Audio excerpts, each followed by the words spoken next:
There's just something about Cyberpunk that makes it the perfect setting for a video game. It's really hard to screw things up if Cyberpunk is your starting point, and it's really easy to get hyped when you see a new Cyberpunk game project on the horizon. Hi folks, it's Falcon, and today on gameranx 10 upcoming Cyberpunk games that excite us. Starting off with number 10, it's Reblade, the Death Spiral. Even if you're sick to death of the roguelite formula, this looks like something to watch out for. Beyond the impressive production values, the action looks really intense, and if the trailer is anything to go by, extremely parry-heavy looking game. Despite being top-down, the Steam page describes it as a Souls-like, and it's got that difficult tag, which implies you're not getting an auto-deflect here. All that parrying going on in the trailer is, it's gonna be you. You're doing that. Looks fantastic, but also extremely difficult. I'm interested to see how they go about balancing this one out. Usually roguelites have simplified combat for a reason. Even something like Sifu had set levels and bosses. Maybe this will end up being like that, where it's more about building up your skill and then executing rather than it is about random upgrade drops.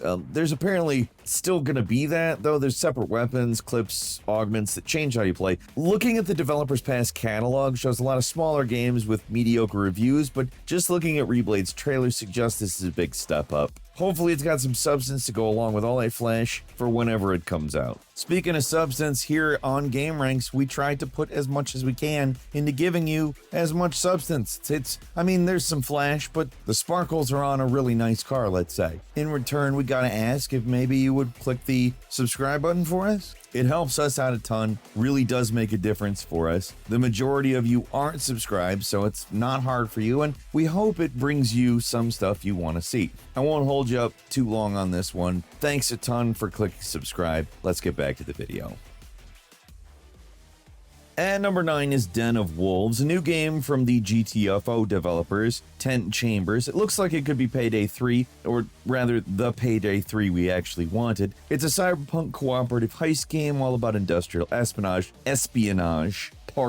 Think Payday crossed with Shadowrun with an intense focus on shootouts and elaborate planning. A little bit of GTFO in there. Got the trippy hacking visuals that give that game an unsettling vibe, even though obviously not straight up horror. Looks like a game with some real potential here, and critically, the developers have actually proven themselves with their last game. Den of Wolves really doesn't look like another flash in the pan game with a fancy announcement trailer that quickly gets canceled 6 months later or comes out and it's nothing like how it looks. This is, I mean, decent chance real deal stuff here. Usually we just stick to the games here, but I was a little curious about 10 Chambers and how they relate to the Payday series, because the Steam page proudly states this game is coming from the makers of Payday 1 and 2. The entire Grin and Overkill Software situation is a bizarre and confusing mess, and 10 Chambers comes out of all that, being founded by the same guy who founded all those other studios, Ulf Andersson. Ulf was actually the lead on Payday 2, which means that hopefully he's got a solid understanding of what made that game work so well, and hopefully they're putting their knowledge into Den of Wolves.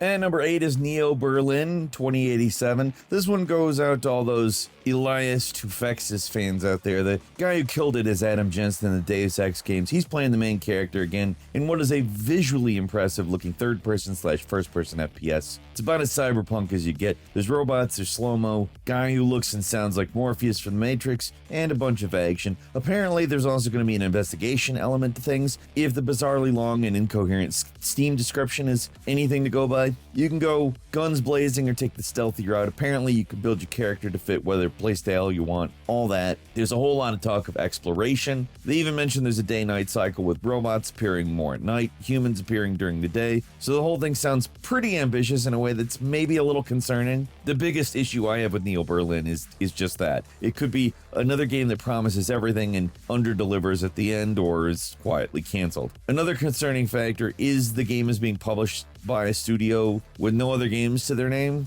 They say they're a German studio formed by AAA developers, but they don't have any specific credits. I don't know. It looks legit. You can find other information about some other game they're working on called Shadow of Conspiracy Section 2, but that appears to be the working title of Neo Berlin 2087. I'm not sure how to feel about this one. It could be really cool, or it could be overpromising vaporware. I don't know. I obviously hope the former. Moving on to 7, it's Spine. This is Gun Fu. With so many games promising to be open world and immersive and incorporate RPG mechanics and crafting and branching story paths and every other possible thing under the sun other than just being a fun game, man, is it refreshing to see something that appears to be this high fidelity, this polished, an experience that is oriented towards that, but it's only trying to do one thing, which is ridiculous over-the-top action. There are so many games through the years who have promised some variation of Gun Fu, but this is probably the closest I've seen to actually pulling it off. It looks like Sifu by way of John Wick, which highly cinematic combat that manages to feel complex and fun to play with guns. Yes, absolutely. If it's actually fun is the most important thing, though, and the shooting and combat mechanics are all it's got other than the visuals, so to be fair, the Steam page makes it very clear there's not a bunch of other crap to slow things down, so forward momentum, non-stop action, and they're self-publishing, so again, you can't really know how it's going to turn out, but it's looking a little bit better. Like, it looks more like a limited scope style affair, which is always easier to assume will actually happen. I don't know, the world needs a high-quality cyberpunk Gun Fu game. Hell, if this clears the low bar that is Wanted Dead, I will be happy. And number 6 is Hyperfunk, Team Reptile's follow-up to Bomb Rush Cyberpunk. Looks like it's going to be another frothy homage to the early 2000s with a clean Dreamcast art style and a curious focus on dynamic team-based action. The game is still early in development, so it's really hard to say exactly what it's supposed to be at this point, but all signs point to it being a more multiplayer-focused version of the previous Extreme Sports Cyberpunk adventure. The Steam store still promises there will be some sort of single-player, but the focus is clearly on online, which will apparently involve taking on rivals for control of territory, the only way anyone knows how in these games, which is graffiti. It's not all about taking on enemy crews, though. Sounds like you're going to be hanging out around the city with your friends. And like the first Bomb Rush Cyberpunk game, you can explore the world, unlock new characters. Hell, it's a Jet Set Radio-like. There's not much of that, but when they're doing it, you know what it is. There are still a lot of open questions about just how much of a multiplayer game this is, but whatever it ends up being, it looks fantastic and hopefully will expand on some of the less developed mechanics of the previous game, which is, I mean, still a really great game. And number 5 is Replaced. This upcoming cinematic platformer/action game was revealed with a lot of fanfare, but then disappeared for a while. It very easily could have been yet another exciting indie game casualty, but recently resurfaced, promised a release date that's not that far off. It's expected to release March 12th. It's set in an alternative 1980s. You can't get a lot more cyberpunk than that, but the game looks like something like Inside or the recent American Arcadia it's a linear, story-driven platformer. What's unusual about this game for this genre is there appears to actually be a combat system here, which they describe as a fast and responsive combat, which can happen in melee range or from further away, which suggests there will be some shootouts. How this actually works, it's unclear. All the trailers have shown is a lot of cinematic moments and takedown animations, not a lot of combat. I would expect that the focus is probably more on looking cool over in-depth mechanics, which is fine. I'm not against that at all. I mean, it's probably a more cinematic game, and I'm all for that. I love a good side-scrolling cinematic platform, and this looks like what could be one of the best yet. It's got a lot of crazy good-looking pixel art, the story seems relentlessly paced and exciting, and the cyberpunk vibes are off the chart. And number 4 is Decapolice. It's been a while since we've seen much from Level 5 in terms of this open world cyberpunk RPG, but at least according to the developers, the project is not dead. We should expect to see more of the game sometime this year, and that's, at least a little reassuring. Level 5 wasn't necessarily operating at the heights they once were. It's been a long time since the PlayStation 2 and Dragon Quest 8, but they're capable of making good games, and Decapolice looks like it could be a pretty ambitious project, maybe even their most ambitious yet. The game seems to combine elements from the investigation and accusation stuff in Ace Attorney, the combat of a Xenoblade game, and the virtual world of The Evil Within. Last one's probably not a perfect description. The game does look like it takes place in some kind of virtual simulation of the real world, though. You got hackers and criminals getting up to all kinds of mischief, and it's up to you to stop it. Looks like a cool concept, and it's nice to see an open world crime game where you get to play as a do-gooder for once, with Xenoblade combat too. I'm pretty cautious about it, but I'm also pretty enthusiastic about Decapolice.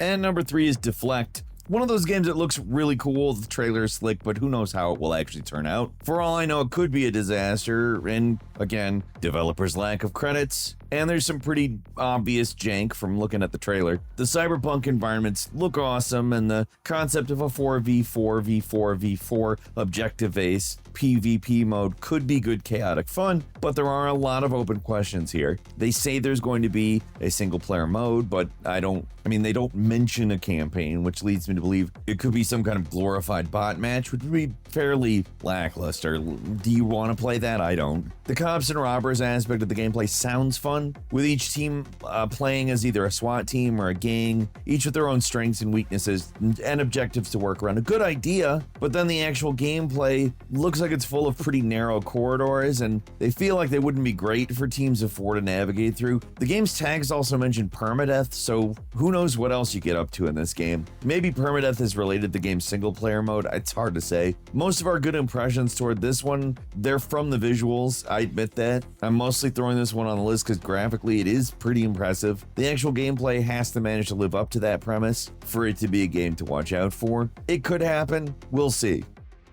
And number 2 is 45 PARABELLUM Bloodhound, cyberpunk active time action. So you got PS1 visuals, highly stylized, grungy late 90s anime aesthetic. The stuff goes together like peanut butter and chocolate, and by that I mean good. It just works. I mean, look at Signalis, it just works. This game looks like it's working in the same playground with the retro futuristic vibe and psychedelic flourishes to the visual design, only instead of being inspired by Resident Evil and Silent Hill like with Signalis, this game is going all in on Parasite Eve, which I'm there for. Uses the same hybrid combat system as Parasite Eve, and for whatever reason, Parasite Eve inspired games are just all over. There's a ton of them in development, but for my money, this looks like the most interesting. They're not getting too ambitious. It's 7 levels of tactical action wrapped around a mind-bending story capped with some extremely PlayStation 1 coded visuals.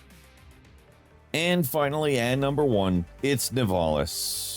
Probably the most conventional cyberpunk game on the list. It's also the most wishlisted by far. You'd think a life sim set in a cyberpunk city would go against what these sort of stories are about, which are generally about desperate people living in miserable conditions trying to scratch out something with their lives, and mostly failing. But despite how little fun that actually sounds like to experience, the mundane parts and the life stuff, and not the violence and shooting, that's Nivalis. It's Stardew by way of cyberpunk with a first-person view, and that might sound like a ridiculous idea, but the trailer for Nivalis is pretty damn compelling. You run a business, you make friends, you do a little farming. It is a life sim after all. You gotta have at least a little farming. But you can explore the city, you go fishing down at the pier, you can customize your house along with your business and purchase properties, move up in the world. There's even the possibility of romance. Basically, life simulator with cyberpunk. And honestly, it makes it pretty intriguing. You rarely see games like this go beyond the pastoral countryside aesthetic, and when they do, it's usually a fantasy setting, not cyberpunk, because cyberpunk is complex. The game looks ambitious, but also achievable. The voxel graphics look really nice, but this is clearly an indie game. So even though yet again we're talking about a game made by a developer with very little prior experience to speak of, it is being published by 505, so there's some actual money behind it too. Unknown when it's going to launch. Hopefully we'll get it sometime this year. I do have a couple of bonus games for you. Firstly, No Law, an immersive FPS with open world elements. Comes from the developers of Ascent. Looks like it could be something to watch out for. I don't want to dwell too much on it. We've already talked about it pretty extensively in the upcoming open world games list. Pretty much cyberpunk. Hard to give it any other name for this aesthetic. I'm pretty excited about it. Want to give it a shout out. Don't want to avoid. Looks good. Next one is Huntdown Overtime, a roguelike follow-up to the underrated Huntdown. It was just announced, and it's maybe a little small to go on the main list. I wanted to give it a mention though, because Huntdown was awesome. Had excellent pixel art. Shooting was intense. Difficulty wasn't out of control. Pretty much Metal Slug with cover mechanics. Maybe a little easier. Overtime looks like it's keeping the pixel art and groovy retro futuristic style like it, but they're switching the carefully crafted levels to randomly generated levels. Could still work. Games like 30XX, if you've ever played that, they're really good. 30XX, hard to not recommend that one. It's not new by any stretch though.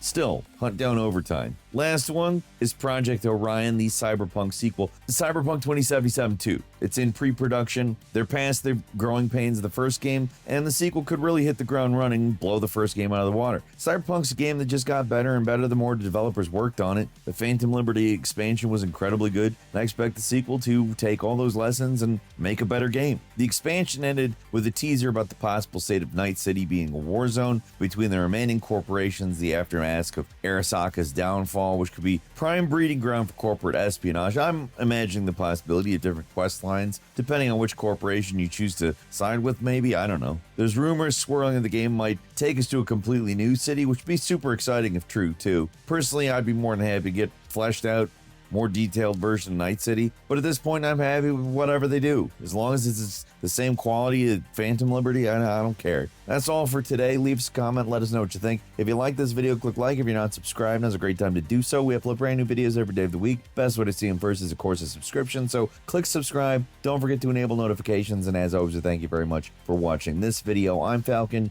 Join the 1% Club and get the exclusive Falcon show that comes out every Saturday. We're having a blast on it. This week's is great. Looking forward to what you guys think of it. Thanks a lot, and we'll see you next time right here on gameranx.